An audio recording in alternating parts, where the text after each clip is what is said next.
അപ്പോൾ പൂരം എന്ന് പറഞ്ഞു കഴിഞ്ഞാൽ ഈ എന്താ പറയേണ്ടത്, ഇതുപോലെ മനുഷ്യരെ ഒന്നിച്ച് കാണാനും പഴയ സൗഹൃദങ്ങൾ പുതുക്കാനും അതോടൊപ്പം തന്നെ നമ്മുടെ ഒരു താളമേള കലയുടെ ഉത്തുംഗതയിൽ കൊട്ടിക്കയറുന്ന എലിഞ്ഞിത്ര മേളവും മഠത്തിലെ വരവ് പഞ്ചവാദ്യം കേൾക്കാനും തലപ്പൊക്കമുള്ള ഗജശ്രേഷ്ഠന്മാർ നിരന്നു നിൽക്കുന്നത് കാണാനും അതിനെല്ലാം അപ്പുറത്ത് ആകാശത്തെ പൂരം കാണാനും മണ്ണിലെ പൂരവും മാനത്തെ പൂരവും കാണാനും ഉള്ള ഏറ്റവും വലിയ ഒരു സുവർണ അവസരമാണ് തൃശ്ശൂർ പൂരം.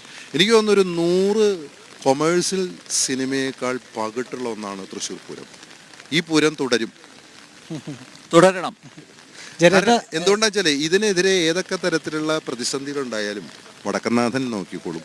പാറമേക്കാവിൽ അമ്മയും അതുപോലെ തന്നെ തിരുവമ്പാടി കണ്ണനും തിരുവമ്പാടി ഭഗവതിയും ഒക്കെ ഇത് നോക്കിക്കോളും എനിക്കറിയാം. ഇപ്പൊ ഈ ആകാശത്ത് വെക്കുന്ന ഈ ഇടി വെടിക്കെട്ടുണ്ടോ, അതൊക്കെ വെടിക്കെട്ടും കുടമാറ്റമൊക്കെ കുറച്ച് നേരത്തെ തുടങ്ങിയൊരു സംശയമാണ് ഇപ്പോ. ഇല്ല, വെടിക്കെട്ട് എല്ലാത്തിനും ഒരു ശുഭാരംഭത്തിന് മുൻപ് ചെറിയ വിഘ്നങ്ങൾ നല്ലതാണ് അല്ലേ? ശരിയല്ലേ? തീർച്ചയായും ചെറിയ വിഘ്നങ്ങൾ എല്ലാത്തിനും നല്ലതാണെന്ന് എൻ്റെ വിശ്വാസം.